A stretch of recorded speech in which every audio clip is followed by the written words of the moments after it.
Eu vou te mostrar uma implementação simples de ports and adapters no Clojure usando aquela nossa API de encurtador de URL.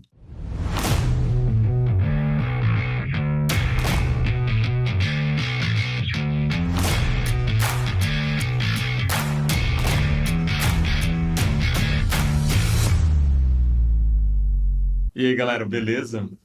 Vocês sabem do padrão Ports and Adapters, ou Hexagonal Architecture, que foi lá definida pelo Alistair Cockburn, e também influenciou a Clean Architecture, a Onion Architecture. É tudo meio parecido, né, pessoal?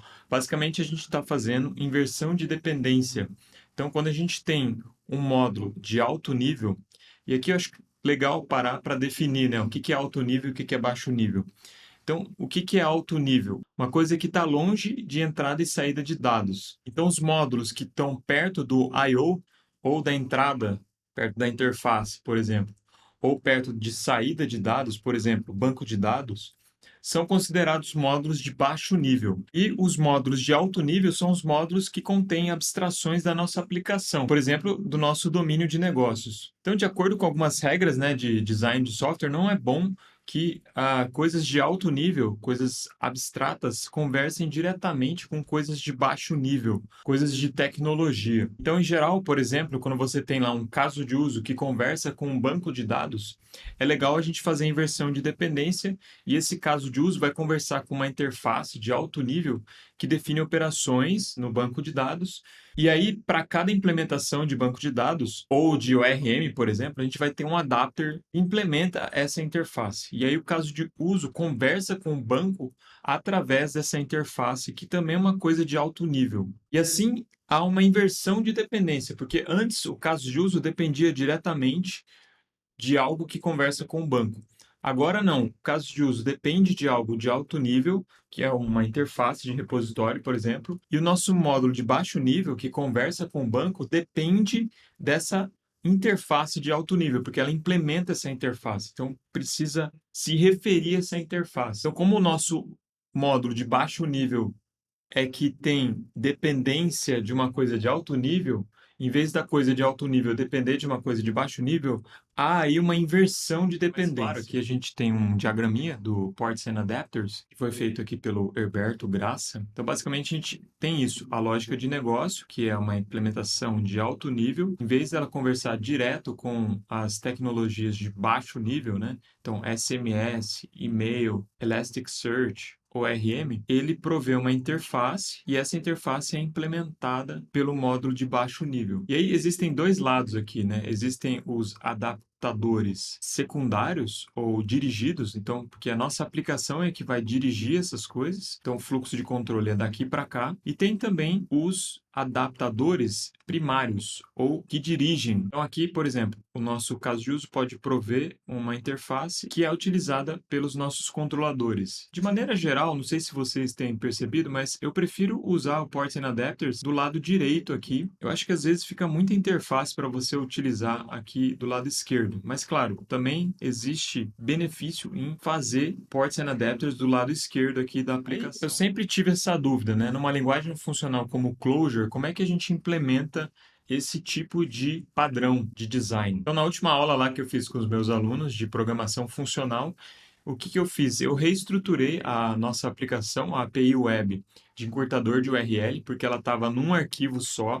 Então, eu fiz a divisão lá de controller, use case, de funções de domínio e também fiz essa parte de inversão de dependência. Claro, né? A aplicação ela é muito simples, nem precisava fazer isso, tá, pessoal? A conversa direta lá do caso de uso, do controller diretamente com o banco, o Redis, não tem tanto problema, porque é uma aplicação super simples. Mas é um exemplo, é um exercício de como a gente implementa ports and adapters utilizando Clojure. Para saber como se faz isso, eu me inspirei num post aqui da Janet Carr. Então é interessante, né? Porque eu sigo a Janet lá no Twitter e uma vez eu pedi para ela, né? Eu fiz um tweet lá pedindo para ela fazer de fato um exemplo de implementação Clojure utilizando arquitetura hexagonal, ou ports and adapters. Não sei se foi coincidência ou não, mas logo depois ela soltou esse post aqui mostrando como fazer uma implementação simples de ports and adapters utilizando Clojure. Então, essa é a primeira implementação que ela mostra, foi a que eu segui, que é usando higher order functions para fazer configuração da sua dependência. Isso é uma coisa legal também, esse termo de dependência configurável é um termo que tem sido utilizado pelo Alastair Cockburn. Ele está escrevendo um livro sobre ports and adapters, então eu estou seguindo lá no Twitter, de vez em quando ele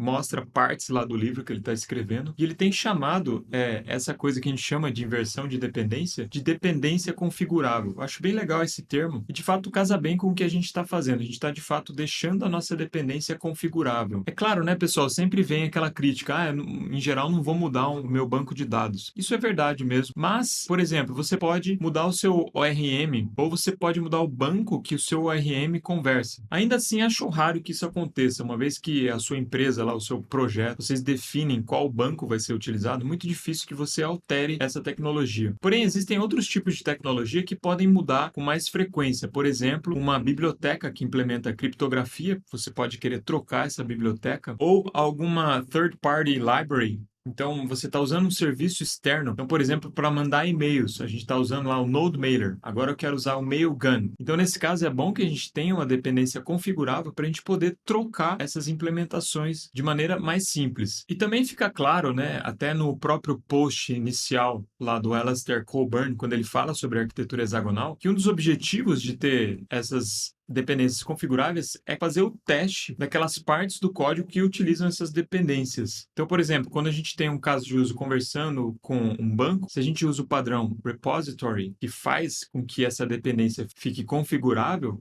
a gente pode usar um repositório em memória como adapter para testar o caso de uso sem ter que conversar com o banco, sem ter que fazer um teste de integração. Mas então, voltando para a implementação aqui, exemplo da Janet, o exemplo dela é super simples. Aqui a gente teria um handler, uma API handler, vai conversar com uma função que executa alguma regra de negócio. E essa função aqui, a regra de negócio dela é super simples, né? É um processamento de string, no caso. E essa regra de negócio, que é o processamento de string, o que acontece? Ela também usa uma dependência configurável que é a parte de log. Então, quando acontece uma exceção, eu quero logar essa exceção, mas eu não quero que a minha regra de negócio dependa diretamente de um serviço de log aqui. Então, eu quero deixar essa dependência configurável. E aí, como que a gente pode fazer no Clojure ou qualquer linguagem que aceita, que dá suporte a Higher Order Functions, para deixar essa dependência configurável? É exatamente usando Higher Order Functions. Então, essa função aqui, que é uma função de regra de negócio, ela pode receber a função que vai realizar o log. Então, aqui, repara, essa função ela fica abstraída. Então, você pode mandar qualquer coisa aqui que consegue logar a sua exceção. Aí, aqui tem um exemplo de adapter. Então, isso aqui seria a nossa porta, né? A nossa interface. Eu estou falando que eu preciso de uma operação que realiza o log. Aqui seria o adapter, uma possível implementação desse log que usa o Sentry. E aí, como é que eu faço para ligar as duas coisas? É só fazer uma outra função, né? No caso aqui, o adapter da regra de negócio em si. Então, ela está juntando as coisas, né? Está usando o process string, que é a nossa regra de negócio, com o Capture Exception Adapter, que é a implementação usando o Sentry de log, e aqui passando o outro parâmetro que a nossa regra de negócio precisa, que é esse input. E aqui, como o nosso handler recebe uma BizLogicFun, aqui é a mesma ideia, né? A gente está recebendo como parâmetro a lógica de negócio. Então, aqui seria um primary adapter. Então, em algum lugar, né, na nossa camada de configuração e main, a gente vai dizer, olha, o handler, eu vou passar para ele o Process String Adapter, que é esse cara aqui, né, que já está configurando essa dependência e está dizendo, né, que o handler vai receber como lógica de negócio aqui, como função de lógica de negócio, esse cara aqui. Então, só uma curiosidade, antes da gente continuar, a Janet Carr, ela vai escrever o prefácio do livro do Uncle Bob, de design funcional, que vai se chamar Functional Design. Então, bem interessante aqui essa coincidência, né? Começar a seguir a Janet, e aí eu descobri que ela vai escrever o prefácio do livro novo do Uncle Bob, de programação funcional. Então, aí depois, a própria Janet, eu vou colocar o link na descrição desse vídeo para você ler esse post. Se você quiser ler na íntegra, depois ela mostra outros métodos para você fazer isso também no Clojure, que é usando protocols, que é mais parecido com interfaces mesmo, que a gente utiliza em linguagens orientadas a objetos. E uma outra abordagem é usando multi-methods, que é um outro tipo de implementação de polimorfismo que a gente tem no Clojure. Mas na minha implementação, lá da API de encurtador de URL, eu usei Higher Order Functions para configurar minha dependência. Dá uma olhada como ficou. Já mostrei no último vídeo, se você não viu, dá uma olhada aqui. Essa aqui é a API para o encurtador de URL. A primeira coisa que eu fiz, né, pessoal, foi separar em diferentes namespaces aqui para deixar a coisa mais bem modularizada. Então, o nosso core aqui, ele só realmente starta a nossa aplicação rodando o servidor e para isso ele importa, né, as rotas que a gente define num outro namespace, né, que eu chamei de routes. Então, no routes aqui, a gente está definindo as nossas rotas, certo? Shorten para encurtar o URL e go/hashid para realmente fazer redireção para a URL original e as rotas importam os controllers, né? Isso aqui, como eu já disse no último vídeo, são os nossos controllers. Se a gente olhar nos controllers, aí sim a gente vai ter o controlador de encurtamento de URL e de redirecionamento para o URL original. Aí aqui a gente fazia tudo no próprio controlador. Para deixar o exemplo mais interessante, mais uma vez, né, pessoal, não precisava fazer isso. O exemplo é muito simples. Mas eu dividi em mais uma camada e coloquei aqui casos de uso. E esses casos de uso, eles estão sendo adaptados num outro namespace que eu chamei de config. Mas como é que são esses casos de uso, então? São super simples, né? Eu tenho dois casos de uso. Um que vai fazer o hashing de uma URL original e vai salvar num determinado repositório. Então, repara, aqui que está a nossa dependência configurável, porque eu recebo uma função para salvar num repositório. Não importa que repositório seja, pode ser um repositório em memória, pode ser o Redis, pode ser qualquer outro banco. Então, aqui eu uso funções de domínio, tá? Para fazer o hashing e para gerar um ID e depois salvo no repositório, qualquer que seja esse repositório, qualquer que seja a operação que vai salvar no repositório. Então, repara, aqui que está a nossa inversão de dependência, porque eu não estou conversando diretamente com o banco como eu estava anteriormente. Aí eu fiz um outro caso de uso que, de fato, né, pessoal, nem precisava ser caso de uso aqui, a gente poderia chamar direto o adapter para pegar a URL do banco. Mas só para ficar mais interessante, eu coloquei esse placeholder use case aqui, que simplesmente pega a função, né, ele recebe a função aqui que vai acessar o repositório e passa a hash key correspondente àquela URL. Então, ele vai retornar a URL original. Então, esses dois casos de uso serão utilizados aqui pelos controllers para realizar as operações de encurtamento de URL. Então, tá vendo? Está chamando aqui aquele caso de uso, passando a URL original e para fazer o redirecionamento. Então, aqui eu tenho que pegar a URL original dado um hash que vai ser passado como parâmetro no path. Então, veja que interessante, né? Como a gente deixou o nosso caso de uso aqui configurável, a gente pode testá-lo também. Mais uma vez, esse exemplo é tão ridículo que a gente não precisava fazer isso. Mas, digamos que eu tenho uma lógica mais interessante aqui no meu caso de uso, eu posso querer testar esse caso de uso sem utilizar um banco de dados. Aqui, só antes de mostrar os adapters, eu queria mostrar as funções de domínio que a gente tem, que são simplesmente o hashing lá. Então, essa função aqui para gerar, dado um número na base 10, um número decimal, eu gero um hash, que é um número na base 62. Então, repare, isso aqui são funções puras, por isso que a gente deixa o nosso domínio aqui somente com funções puras. É aquela ideia do Imperative Shell Functional Core. Então, o nosso core aqui, o nosso core domain, é formado por funções puras, que não tem efeito colateral.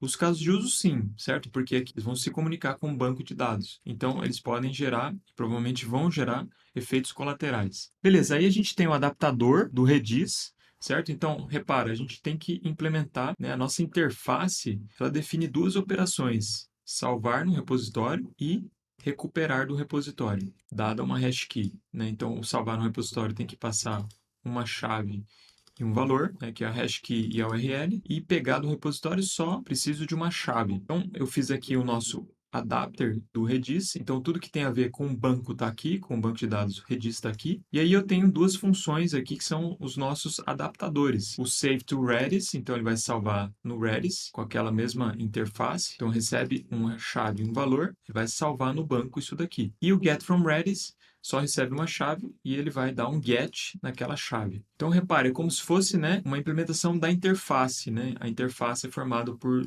duas operações: a operação de salvar e a operação de recuperar. É legal que isso aqui fica modularizado, né? Então, a gente tem no adapter aqui as implementações das duas operações da minha interface.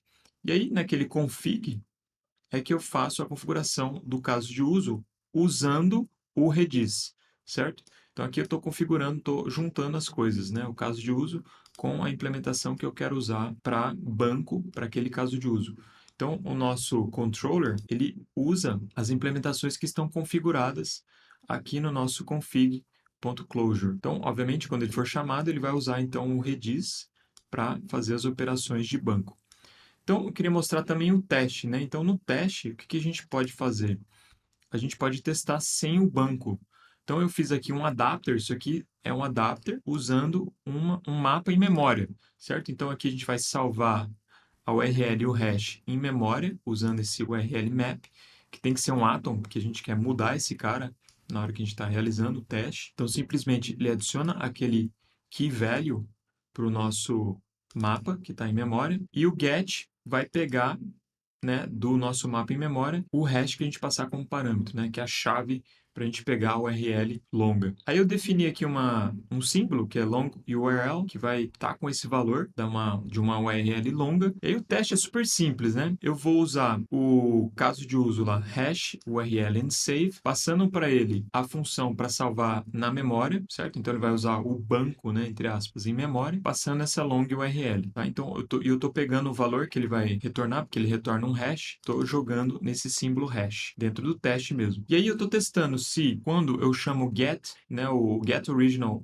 URL, que é o nosso caso de uso, passando a implementação em memória para recuperar do banco, né, do banco em memória, o dado, passando a hash que foi gerado pelo caso de uso, que faz o hash e salva no banco, eu quero que o retorno desse caso de uso seja a long URL, certo? Porque eu salvei no banco e estou recuperando do banco, que nesse caso é um repositório em memória. Então, com isso eu consigo testar o meu caso de uso sem utilizar o banco de dados. Ou seja, eu faço um teste de unidade do caso de uso. Então é isso, espero que você tenha curtido essa implementação de ports and adapters, super simples, né? Eu poderia utilizar multi-method ou protocol. No caso do protocol, eu posso definir as operações, né?